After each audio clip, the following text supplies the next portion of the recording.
In today's video, I'm going to show you how to reload or add money in a Thomas Cook Forex card.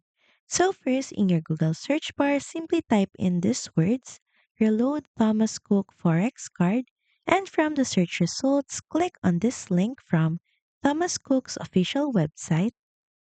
By following the link, you will be instantly directed in this page where you can easily reload your card. To get started, enter in your card number. Next is choose the foreign currency you want to load and type in the amount.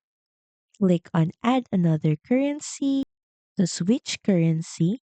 Next is enter in your mobile number and email ID, which is important for this is where you'll usually get an email or SMS confirmation. Once done, click on Get Your Code button. And lastly, of course, pay in your home currency using net banking, debit or credit card, or UPI. Once done, simply confirm the transaction and the funds should be added to your card.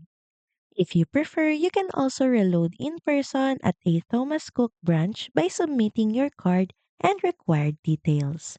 So that's pretty much it. Thank you very much for watching this video and I'll see you again on the next one. Bye!